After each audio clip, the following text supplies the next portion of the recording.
Welcome, everybody. My name is Andrew Ellis, and I'm with the Climate Reality Project Los Angeles chapter. I'm on the national leadership team of the Climate Business Working Group, and we're so glad to have everyone join us for our webinar. This is our Lunch and Learn series, and this is all produced by our folks out of the Los Angeles chapter, and that organization is chaired by Ashley Craig.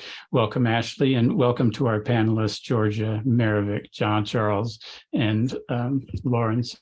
Thank you all for joining us. What I'd like to do is share my screen with everybody and just make a few, just sort of to set the context of where we want to go. I want to just briefly share with everybody the Lunch and Learn series was an idea that was came out, I guess it was last fall, wasn't it, Ashley, that we did this? And we wanted to provide some resources to restaurants on how programs and funding for Going Green. So we've asked John Charles and Maravik and Georgia and Lauren to come and talk to us and be panelists about this webinar so we can give them, I want to be express my appreciation to Steph Miller and Julie Schultz, as well as Ashley Craig, who also helped put this program together. Just a little context about the Climate Reality Project. It was started in 2006 by former Vice President Al Gore. They asked the Climate Business Group to form in 2017, and we've been up and running for 5 years now. Dean Barone is our leader. We have different responsibilities, but what this Climate Business Action Group does is really form local chapters to prepare climate business team members to take local advocacy actions in their communities on disadvantaged and minority businesses, small and mid-sized business awareness, and then business community action groups. So that's where we fit in the national group. At the Los Angeles chapter, what I want to do is I want to share this roadmap of for today. What we want to do is allow the panelists, Ashley and John Charles, Maravik, George, and Lauren, to speak about this idea of sustainable restaurants. But to do that, let me just briefly introduce Ashley, and I'll let Ashley take it from here. Ashley Craig is the chair of the Los Angeles Climate Business Action Group. And at the Climate Reality Project, part of what we do is we engage with business community action groups and collaborate with legislative teams, collaborate with other climate groups in the local area, and participate with plastics teams. And we also have these leadership trainings. Ashley, I'm going to turn it over to you. And if we could introduce our panelists, I would start with John Charles Myers. Yeah, absolutely. So John Charles Myers is the I believe founder, right, and the head of the Plastic Free Restaurant organization, which is a nonprofit that is focused on reducing the petroleum-based single-use plastics from restaurants and schools. So I'll let John Charles give you more information about what they do, but it's really a fantastic program. And one of the reasons that we assembled the panelists the way we did is that we wanted to invite folks that were kind of coming from a couple different places to address the issue of single-use plastics, as well as just single-use in general in restaurants, and really to provide kind of some support and resources to the restaurants, because I feel really strongly that the challenges that we have around sustainability are not ones that just should be flipped back over to small businesses or flip back to the consumer, that there's some really kind of systemic issues that have created these challenges. And so I think it's really important to provide solutions, not just talk about the problem. So that's why we very intentionally kind of gathered the group that we have. So John Charles is going to speak first, and then Maravik is going to speak. She is the head of the Los Angeles Green Business Program. And so she's going to talk about the LA Green Business Program and how they work with local businesses to give them access to free consulting and referrals to rebate programs. And then after that, Georgia from the Bait Foundation will be speaking, and she'll talk about what the Bay Foundation is doing. And the Bay Foundation has a really great pilot that's going to be rolling out at some point next year that I'm assuming she'll probably touch on as well. And then last but not least is Lauren from Surfrider. And, Surfrider is like the Bay Foundation, another just fabulous nonprofit that we have in the LA area that is helping to fight plastic pollution and protect our oceans. So I don't want to steal anyone's thunder. I will turn it over to the panelists. I did want to just make one other mention of the fact that that one thing that is going to be coming down the pipe for everybody is legislation. So there already has been legislation that was passed at the state level, as well as at the city level and the county level, and then even some other cities within LA County are also passing their own legislation to address single-use plastics and just single-use in general, and the enormous amount of waste that is generated from single-use, mostly in dining. But again, as I said earlier, we don't want to just introduce all this legislation that just becomes a giant pain in the neck for local businesses and for small businesses. So that's why this is one of the ways that we were hoping to provide some resources. So thank you all so much for joining. And with that, I will turn it over to John Charles. Thank you. And first of all, thank you to the organizers, and my apologies to the other panelists. I kind of bogarted the first slot at the last second. My daughter was in the ER last night, and we're on our way to the doctor in a little while for a follow-up. So she's fine, but it's kind of upended my day. Yes, I'm the founder and executive director of plasticfreerestaurants.org. We are a 100% volunteer-led, volunteer-driven 501c3 nonprofit with one goal and one project. The only thing we do is eliminate single-use petroleum-based plastic from schools, restaurants, and any other food service facility by subsidizing the purchase of reusable replacements. In other words, we pay people to stop using plastic. That's about as simply as I can put it. We've been around for 2 years. To date, we've eliminated more than 7 million pieces of plastic from the waste stream. Shockingly, that is from subsidizing just 52 restaurants and 14 schools. That is 66 places that has yielded 7 million pieces of plastic, pulled out of the waste stream, which is just mind-boggling. It gives you a sense of the scope of the problem. There are 1 million restaurants in the United States. There are 98,000 public schools in the United States. It's a lot. We are based in Los Angeles, but we are not specific to LA or California. We have thus far subsidized schools and restaurants in 5 states. We aim to eventually be national. Our board of directors is from all over the United States. As I mentioned, we are 100% volunteer driven. We pay zero salaries and zero rent, myself included. To date, we've spent less than 6% of our funding on overhead, which is mostly just credit card processing fees for our donors, our website, and liability insurance. That's about all we spend money on. That's not our program. So how do we do what we do? What do we do? If you're a restaurant, or you run a public school, or you're in charge of some other type of kitchen and you're interested in getting rid of your plastic, what do you do? We have no application process. We have no contracts to sign.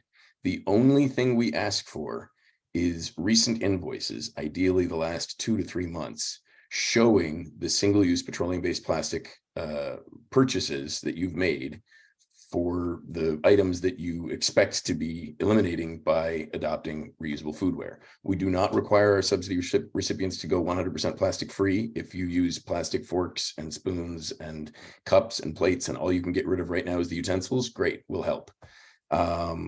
Plastic eliminated is plastic eliminated. So we look at those invoices, we determine that you are indeed using single-use petroleum-based plastic, that you are indeed using it currently, that the invoices aren't 3 years old, and we get a rough sense of how much you're using in a given week, month, semester, however it's measured, based on how much you're ordering. And then if necessary, we can hold your hand through the best reusable options out there for replacement.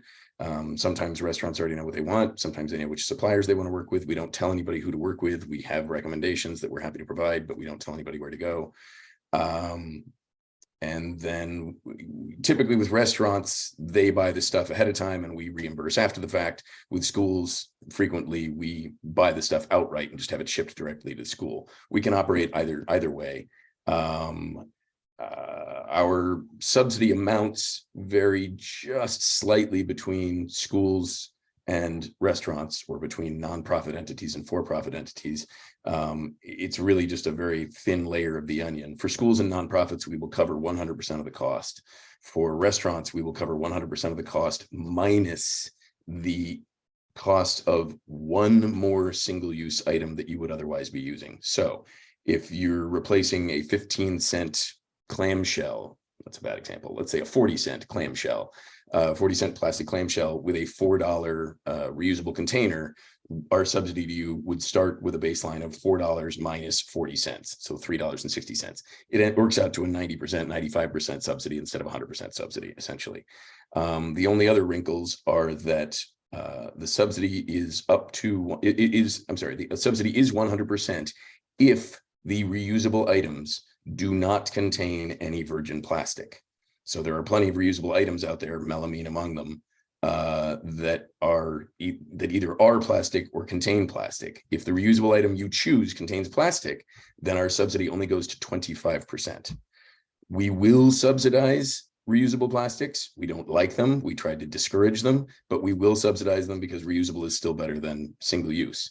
So 100% is the starting point for schools and nonprofits for things that don't contain plastic, 25% for things that do contain plastic.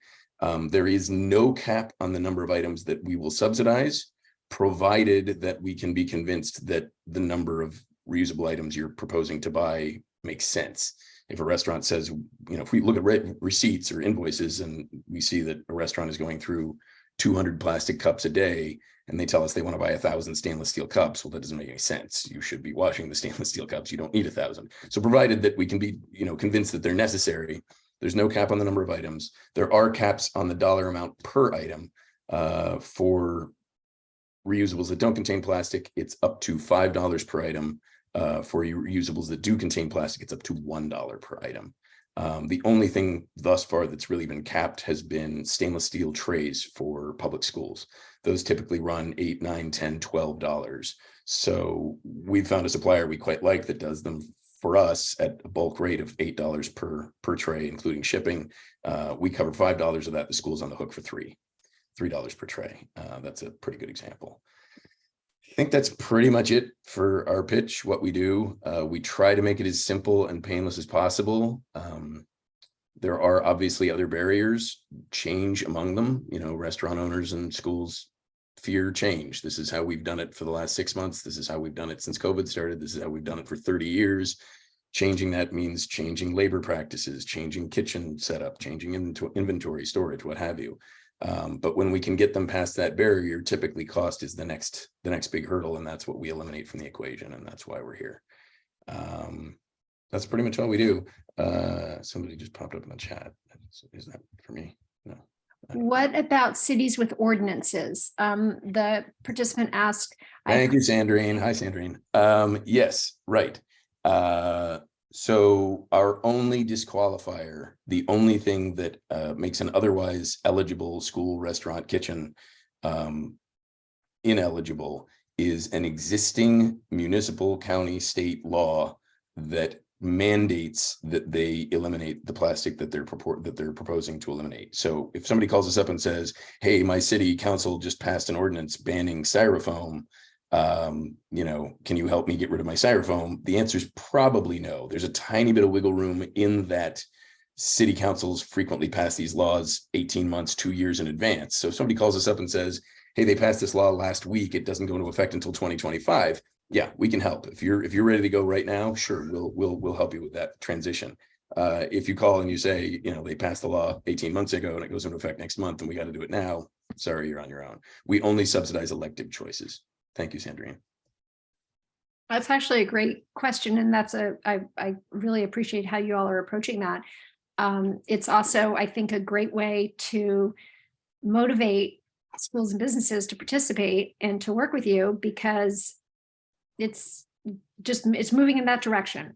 Sure. You know, we're going to start seeing, especially in California, more and more of these bans, and more of these ordinances. Sure. There's one other question there. Where are we getting our funding? To date, it's been about 82% individual private donations. We're a 501c3, so it's a tax write-off for individuals who want to give us money. The remaining 17% has been grants, and then about 1% has been corporate matching funds and donation platforms, Amazon Smile, what have you.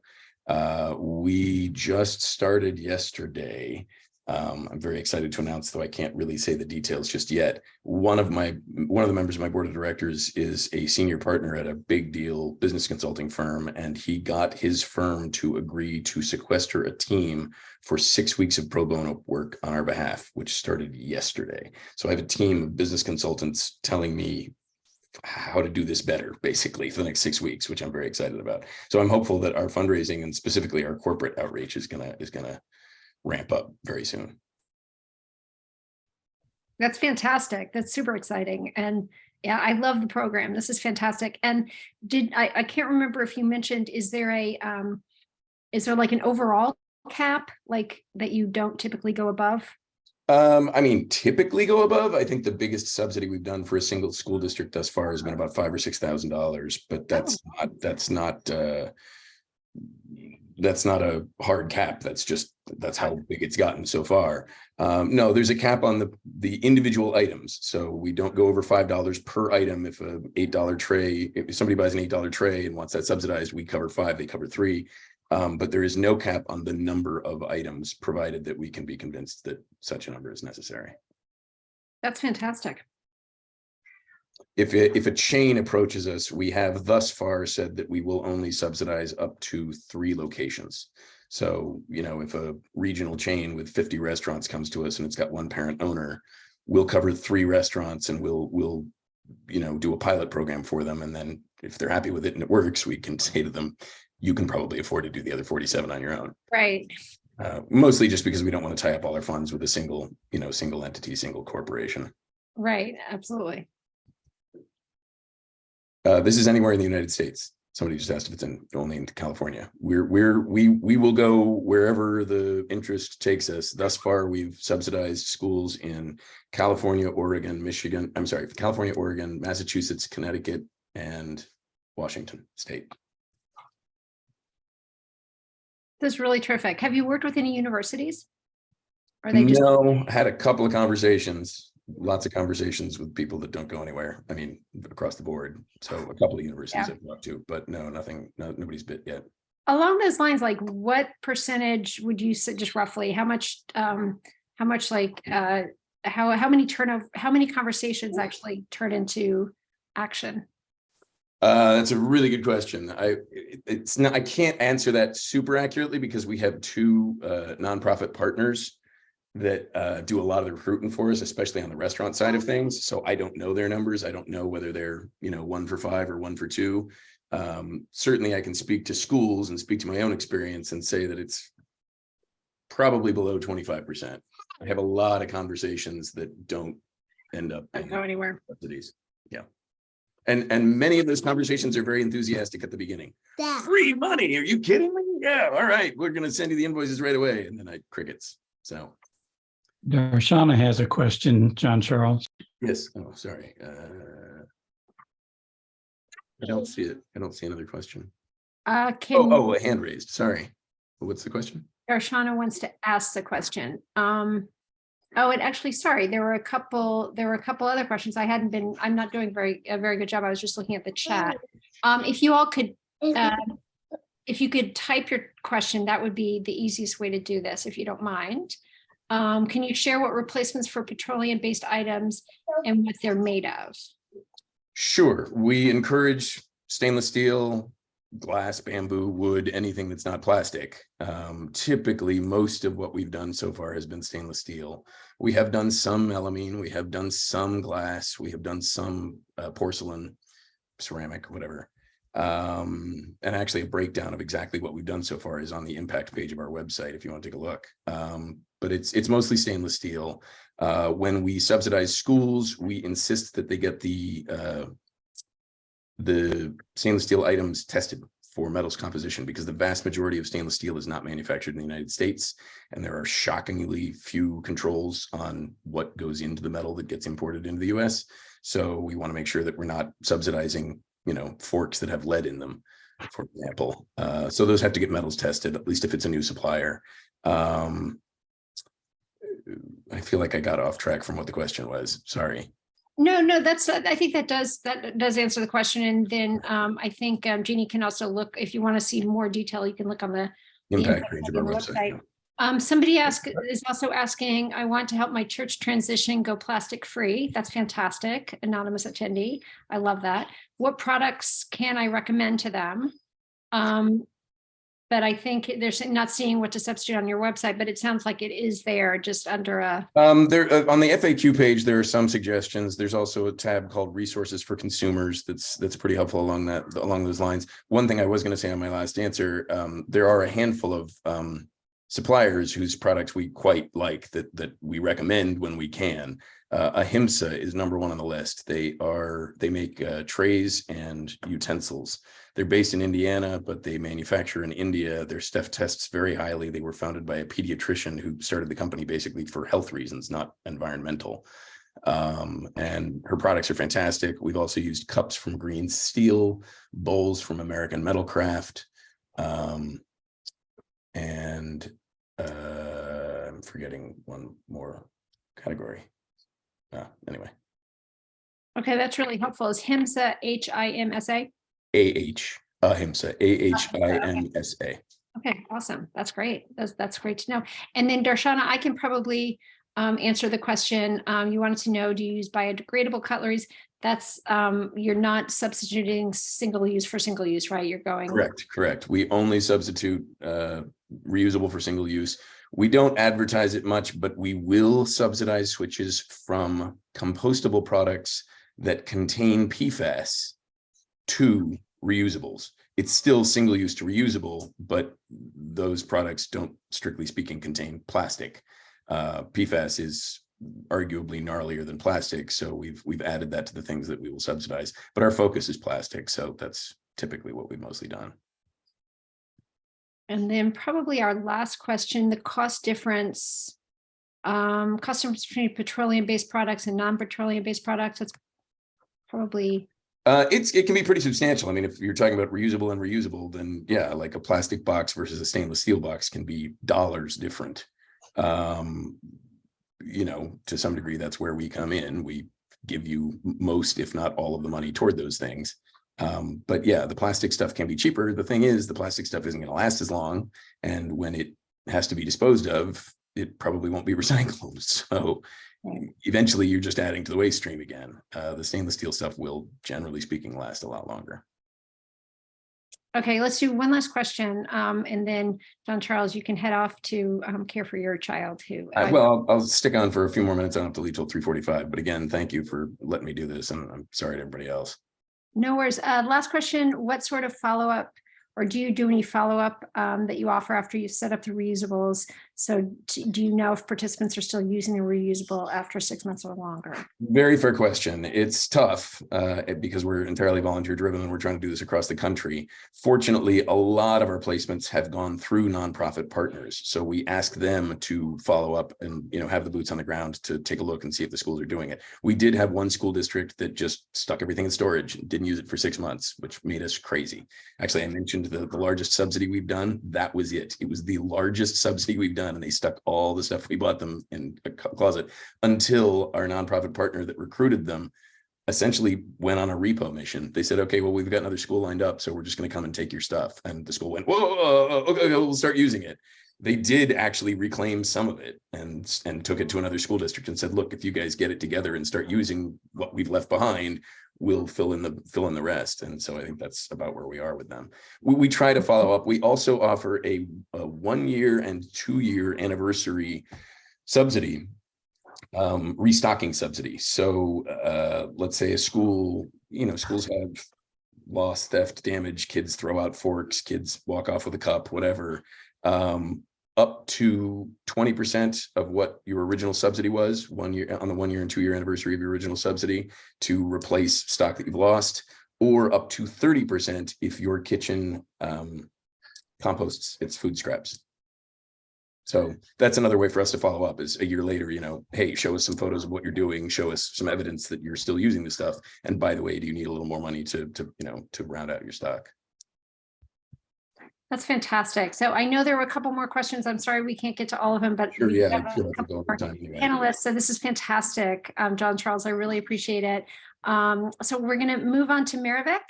And I think if anybody wants to reach out to John Charles, I would say probably go to the website is the best way. I'm assuming there's a contact link. My email address is contact@plasticfreerestaurants.org. I'll put it in the chat, and I will also answer a few questions in the chat while I got a few more minutes here. Awesome.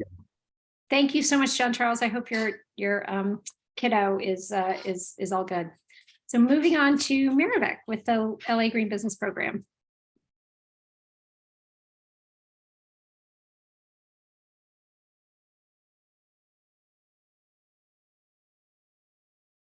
Maravik, you mute. Okay, there we go. So yes, thank you for the introduction, and thank you, John Charles, for presenting.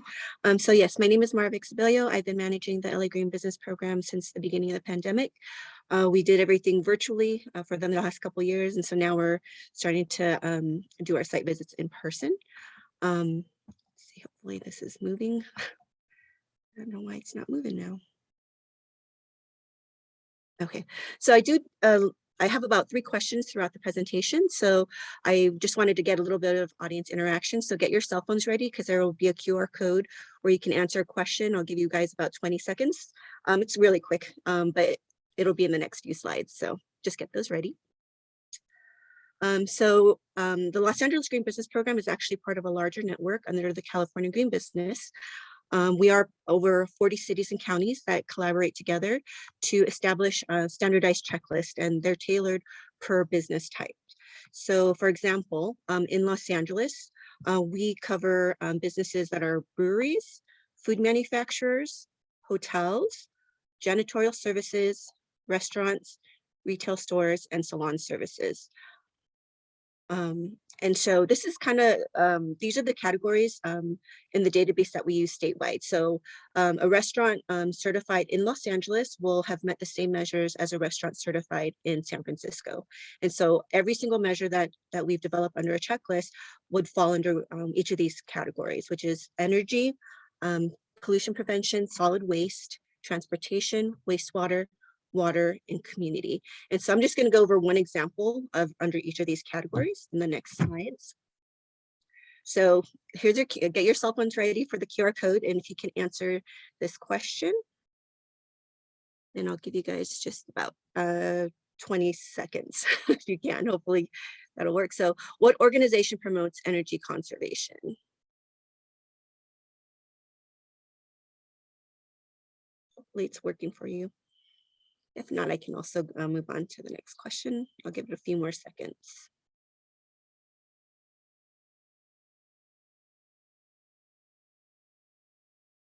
All right. So the answer actually is all of the above. So LEDWP and SoCal Edison are obviously they're energy providers, so they do have their own energy conservation. So since the businesses that we work with are under LEDWP territory, Sandrine's name, who you've heard on here, she was our former assessor that helped on our program. She set me up with their subcontractor, so they'll go and do a free assessment of your lighting for free, and that will help you set that up. Energy Star, of course, is for your refrigerators, your printing equipment, and then EPEAT evaluates your computer equipment and your cell phones. So the next section category is under pollution prevention. And so, you know, again, we developed standardized checklists. So one of the core measures that we look at is making sure that businesses use green cleaning products. And so what does that look like? So the simplest way that we tell businesses is to look for these 3 logos. I primarily see when I go shopping the green sale logo, which is the first one, and the third one, the safer choice. And in these examples, you can see on the right, the wipes, which I know some people are eliminating. Some businesses really, really demand that they actually have them. So if they do request that they can keep those, we make sure that they have to have the Safer Choice logo on it, and then the cleaning products as well. And if you don't see the logos, we suggest going directly to their website, the Environmental Working Group website, and you can put almost primarily any kind of cleaning product. You can make even makeup, things like that, and they'll give you a rating. And so we only accept A or B ratings. So anything below that, we don't accept. So we make recommendations based on that. The next section is solid waste. So here's another question. So the people decide within 5 seconds on whether to put their waste in the black or blue bin. Is that true or false? And I'll give you about 20 seconds for that, just in the interest of time.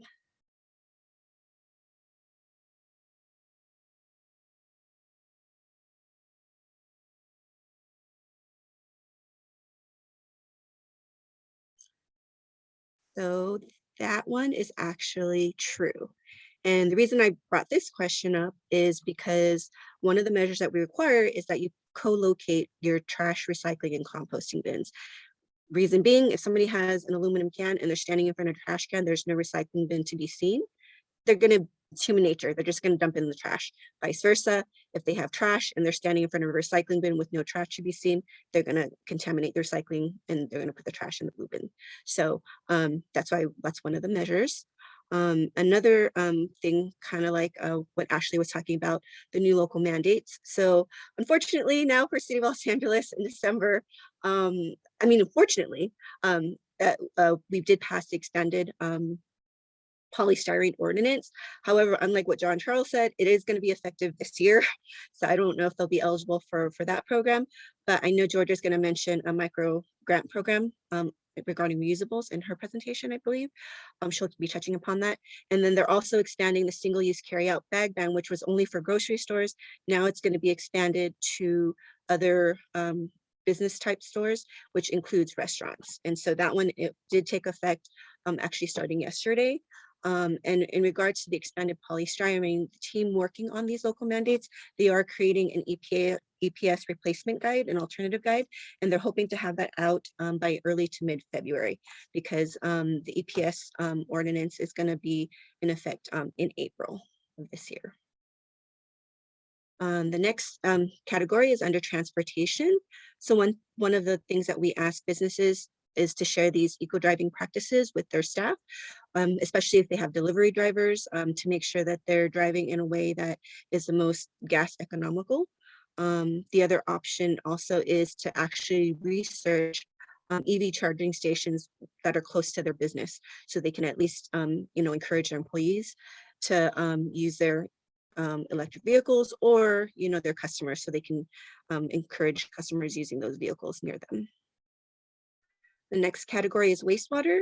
And so that's just making sure that if you're going to be hosing down anything, bar service spill mats, that nothing flows into the storm drain, making sure that goes into a wastewater system. In terms of water, here's our last QR code to scan. So what is an acceptable amount of water to come out of your bathroom sink, according to our standards under the California Green Business Network? I'll give about 20 seconds.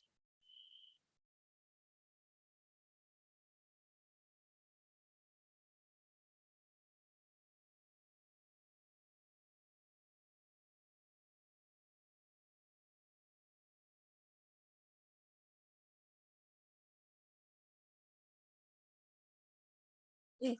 So the actual answer is half a gallon per minute. And so basically, this is a gallon. Typically, what I've been seeing is 1 gallon, 1.2, up to 2.0, up to 2 gallons for the aerators that I see in the bathrooms. So once we install this little thing, this little aerator, basically it cuts the amount of water usage in half. I just like to do that as a visual, just because one little aerator can cut that much water just by changing it out. And it doesn't take very long actually to change it out. And we provide those for free. We get 0.5 gallons per minute aerators from LADWP. So we can actually order them for your restaurant and have your, you can have somebody install them yourselves, or we can send somebody out from our team. Like I've changed them out myself. and we can change those out for you. One of the restaurants I worked with was actually really happy because we actually fixed the sink that hadn't been working for a while, and all it took was changing out the aerator. So it's a simple change.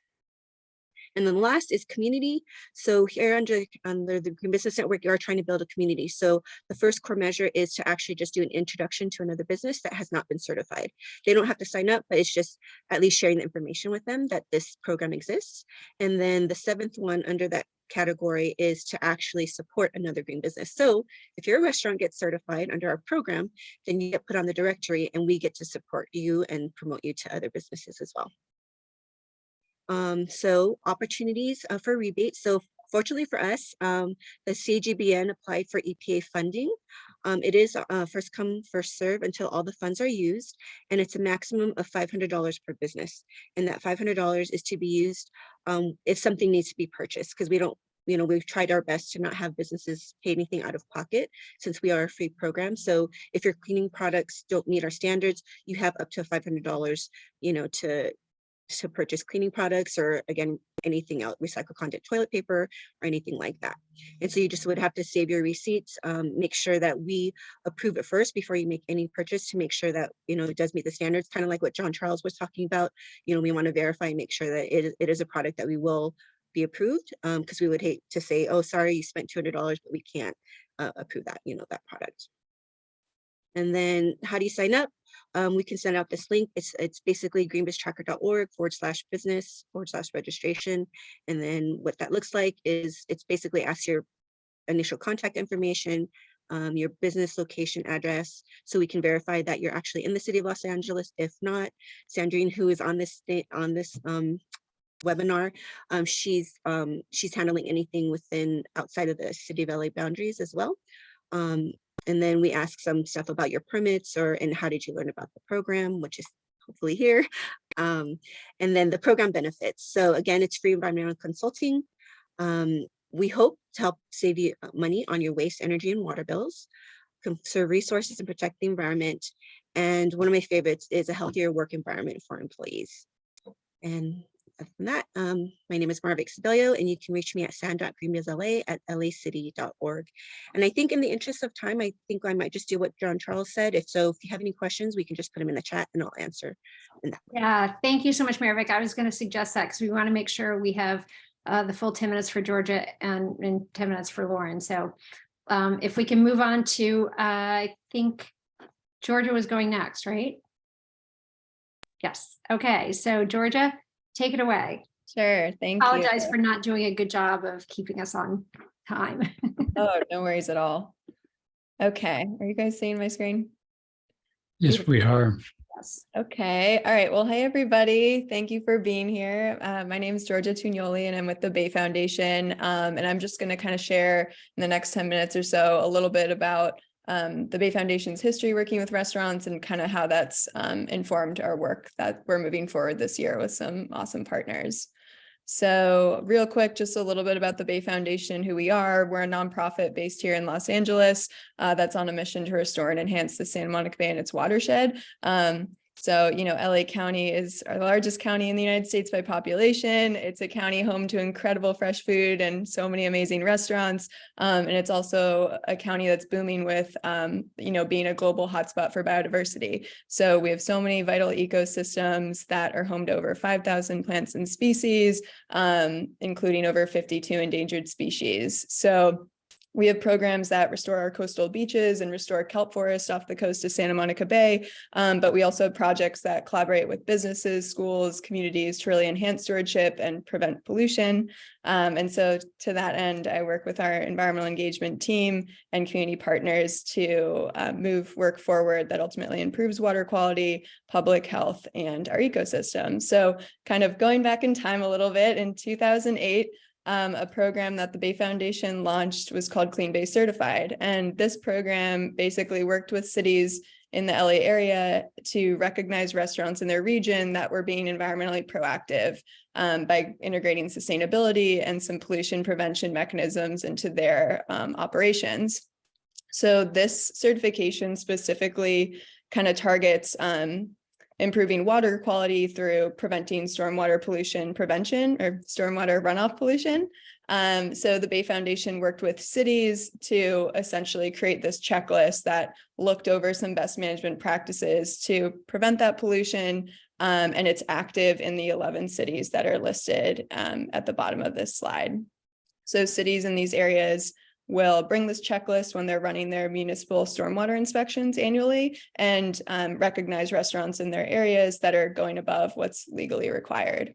So in this slide, this kind of snapshots a little bit of what that checklist actually looks like. It's about 36 items, and the focus is on things like fats, oil, and greases, how they're managing their trash, what does the recycling system in place look like, water conservation, the cleaning products. So there's definitely some alignment with the green business program that Mayor Vic was speaking to, which is really cool. And also a little bit of food sourcing. So this is a really, this program continues to date, and it started in 2008. And the last time the checklist was updated was in 2016. So legislation has advanced, which is really great news. So, since then, since 2016, we've kind of moved into working on another program, which actually John Charles was just speaking with. We partnered with Clean Water Action in 2018 to kind of start implementing their Rethink Disposable work in Los Angeles, since it's been so successful in areas in Northern California and around the country. So Rethink Disposable basically provides direct assistance to restaurants to help them reduce single-use disposable waste and also save money, like John Charles is already alluding to beautifully. So basically, as part of this direct assistance, we piloted this in 2018, 2019. We provided micro grants, like about $300 rebates for restaurants to not incur any costs associated with these transitions. And then we did the calculations to really understand what he was already speaking about and some of the case studies he mentioned in the chat of like, what were the cost savings associated with this? So, it's better to probably hear a restaurant speaking directly who participated in this program. So I'm just going to show a really quick clip of a participant that we worked with in 2019.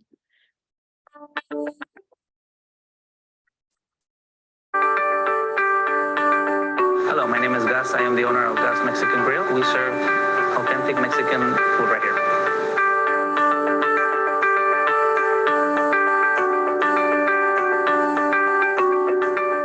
The beauty about this program is that you wasn't offering me to buy anything. On the contrary, you were offering to pay for something that it was going to be beneficial for me, like purchasing reusable utensils and reusable plates, reusable cups. We used to have disposable cups, plates, and utensils, and now we use all reusable cups, plates, and utensils, and we give disposable straws upon request. To begin with, I did believe that it was a hassle to go through all this program, but it really wasn't at all. It just takes a minute of your time to make a big difference in your pocket to believe it. It will make a difference in your pocket, and it will make a difference in the earth.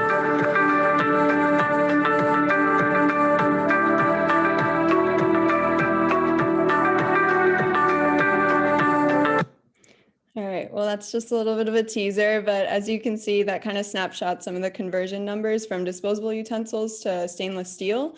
But in all, we worked on a couple different things there. So they prevented over 17,000 disposable items from entering their on-site garbage bin annually. Here's another kind of example of a Rethink Disposable participant we worked with in Culver City at the Conservatory Cafe. But these just kind of showcase some really incredible partners that from Clean Water Action and their Rethink Disposable program to the folks we've worked with on the ground who are actually the restaurateurs, and that the work that we've helped accomplish together to help them save costs and prevent waste from being entered into the landfill. So, we're really excited about this work and kind of how does that connect to today, and how we can support you in the next 12 months and moving forward together. So the City of LA has a really exciting program that's just getting started called the Reusable Foodware Program. And Clean Water Action, who are the founders of Rethink Disposable, the Bay Foundation, and Aptim are working on this project with the City of LA in order to hit the ground running and connect with restaurants and provide these resources to them so that they can have the funds available to and the support to reduce waste on site and have funds available for reusable foodware. So if anybody here is interested in learning more, feel free to, drop your email in the chat. I'm going to pull up my email on the next slide, or go ahead and scan this QR code and you can fill out an initial Google form. If you're a business owner and want to just start a conversation on this, we'll be targeting specifically the areas of Boyle Heights, Wilmington, South LA, and Pacoima. But there are a pretty large pool of funds available for restaurants directly. So there might be a little bit of flexibility if you're outside of that region and really want to learn more and get some support to do so. So I can also pull this flyer out into the chat. But yeah, thank you, everybody. And if you have any questions, my email is there. And thanks for the time. Another terrific presentation with more resources to help restaurants. And I love this. And I mean, this is a great opportunity too, even if you're just a restaurant patron and not a restaurant. Next time you're in a restaurant and you see disposables that are being used and they don't need to be used in this, whatever the context is, here's some resources that you can pass along to a restaurant. All right, so last but certainly not least is Lauren. Lauren, I am going to hand the microphone over to you. Thank you so much. Sorry, I'm just looking for a way to share my screen. Do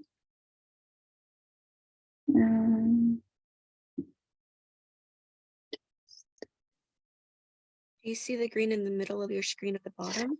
Yeah, it's asking me for so many options that I'm not sure. Lauren, do you want me to run it from my computer? Yes, if possible, that would be great. Thank you so much. Thank you. Perfect. Yeah, so nice to meet you, everyone, and thanks for joining. My name is Lauren. I'm a volunteer with Surfrider Foundation, and I work for their Ocean Friendly Restaurant program. You can go to the next slide. Thank you. So what we do as Surfrider, so the Surfrider Foundation is dedicated to the protection and enjoyment of the world's ocean, waves, and beaches for all people through a powerful activist network. So we have quite a few wonderful programs, such as organizing beach cleanups, water quality monitoring programs. We're also bringing underrepresented communities in LA to the ocean for surfing lessons.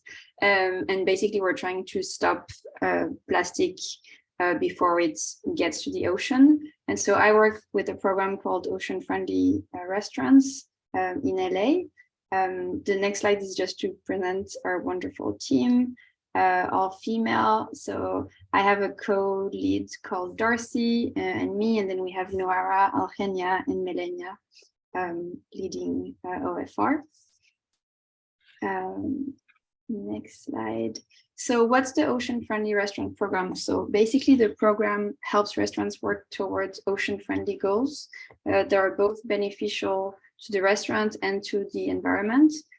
So an ocean friendly restaurant needs to pledge to meet the ocean friendly requirements based on a list of specific goals. So the number one goal is to reduce plastic waste. But also we're trying to help restaurants save water, energy, and try to opt for sustainable food options. So yeah, it's both the best way to cut down on single plastic use and inspire change in people's mindset, basically. And so basically the program requirements that you have, there are 7 criteria that the restaurants must meet. And then there's another bunch of criteria which they have to choose at least 3 from. So these 7 criteria are to only use reusable foodware for on-site dining. Paper straws are provided only upon request. No styrofoam, well, that we talked about today with the law that's been passed in LA, but no styrofoam, no plastic bags for takeout or to-go orders. And then For single-use utensils, straws, condiments, they would only be provided upon request and only for takeout. Beverages in plastic bottles are not sold, so I guess mainly glass. And then proper recycling practices are followed. So these are the criteria that they must meet. And then we have another list of criteria which they can choose 3 items at least from. So for example, like giving a discount for customers who bring a reusable cup, offer vegetarian or vegan food options, having a best choice seafood option, and then trying to save water, trying to be smart with their energy efforts, trying to have composting and things like that. So these, they need to pick 3 from. And basically, once they've done that, and once we've done the walkthrough, the benefits for the restaurants are as followed. So we're giving them lots of stickers, brochures, table tents to put in the restaurants to attract people who are into sustainability. They're also able to use our logo to promote their status on social media and their websites.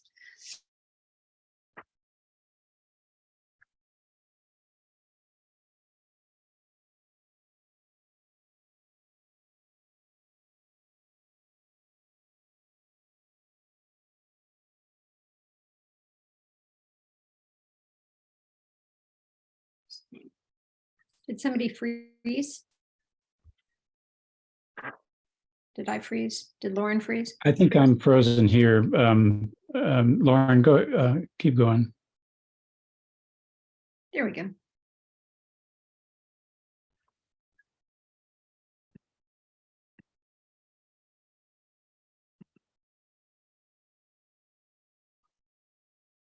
Oh, I think we just lost Lauren, but I can jump in. Yes, if you would. Sure, yeah, free. I'll just sort of read this to everybody, is how to participate, apply online, and then it looks like they need more volunteers. I didn't realize that this program was all volunteer run, so that's amazing.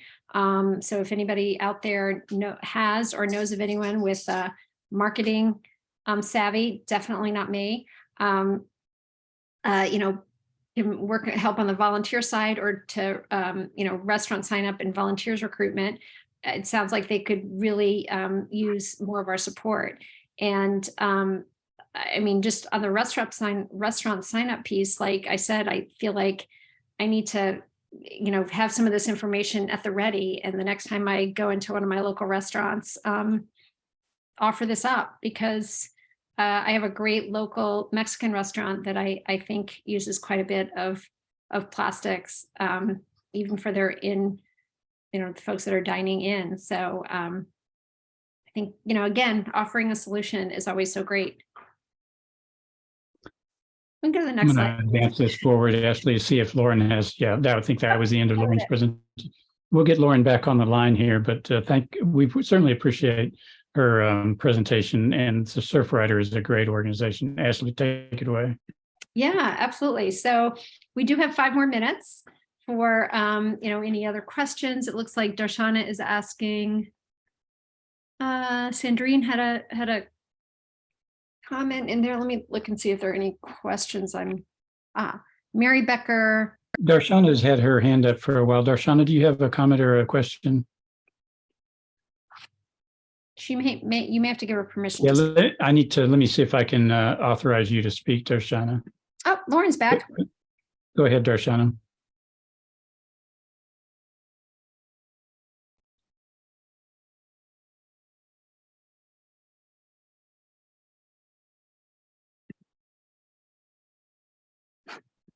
Well, Lauren, thank you so much for rejoining our webinar here. And I'll let you. I'm sorry, I've been disconnected.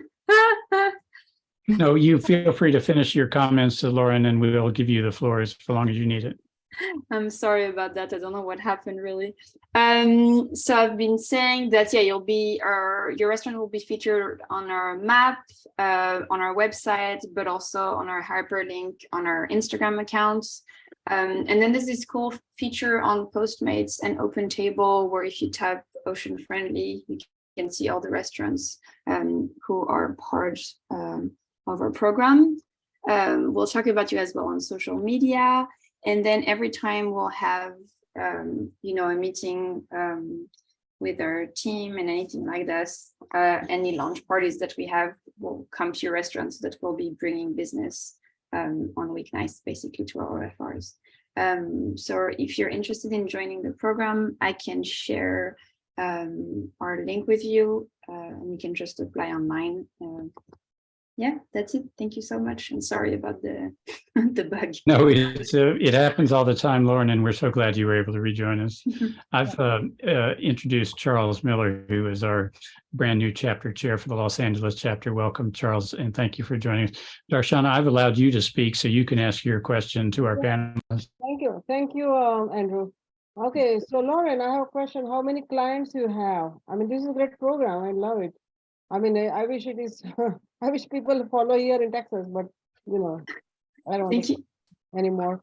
But yes. Thank you so much. Well, we had a lot of restaurants that are part of our program before COVID, and basically now we're trying to kind of like reboot the program at the moment. I'm not exactly sure how many restaurants we have at the in the program right now, but we're working to bring those numbers up, basically. And later on, I would like to talk to Georgia also later on, offline or something, you know, about the products, because as I said that I'm organizing conventions. I'm a green team leader, and all this information is amazing. And the next convention is in LA, so that this will help all these things. Yeah. Thank you. Thank you. I did a last convention in New Jersey, and Mr. Gore, I'm a CRP, Climate Reality Project chapter chair in San Antonio, Texas. I'm from New Jersey, but anyway, so I did a convention green convention in New Jersey, and Mr. Gore also kind of recognized it. You know, Andrew. Andrew is my old friend. So anyway, so I want to do the next convention, which is in LA, and I have a lot of information here that I can use for that thing. Thank you. We're happy you joined us, Darshana, and keep the fires burning in San Antonio for us. Thank you so much. You're welcome. Thank you. Any other questions? We are at the 3-minute mark here. Ashley, have we checked the chat and the questions? Under the farm, Sandrine has a question. Under the Farm to Fork program, the California Green Business Network is helping businesses apply for a grant to address food desert areas. Can you replace or add old refrigerators with Energy Star for free at the convenience in certain areas in the state? She's saying you can do this. You can replace old refrigerators. Yeah, she's making an offering for information. Yep. Yep. So that's fantastic. I just clicked on that link and I'm going to save that. That's really helpful. And then Dorit asked about how you save the chat for all the links. And if you just, if everybody wants to, if you look at the chat function, instead of typing, that maybe that needs to be enabled. I think everybody can save the chat. If you go over to the 3 dots on the right-hand side at the bottom where you can. Yeah, so I think you can save the chat. And I just want to make sure that we've answered all the questions. We're at the 2-minute mark here. And let me just say how grateful I am to our team here, Steph Miller, Julie Schultz, who was put all this marketing together. Ashley is the impetus for rounding up our panelists together. So it is a team effort here, and I want to just congratulate our Los Angeles-based hosts, Ashley, Steph, Julie, and myself for this. I introduced Charles and our new chapter chair. So we'll do these, Ashley, as much as we can. We'll publicize them, and you'll hear about these Lunch and Learns webinars as we move forward. Ashley, I'll let you say the final words, and we'll sign off with the recorder. Awesome. And I also have I do have the chat saved. So I can, Andrew, I can send the chat to you, and we can, send the links in a follow-up email. for sure. Yeah. So everybody, thank you so much for joining, and thank you so much to our panelists for participating and for sharing all this amazing information. This was just really so chock full of great information. We're here as resources. I will put my email in the chat. If anyone has anything, any follow-up questions, feel free to reach out to me. I'm always happy to help make a connection.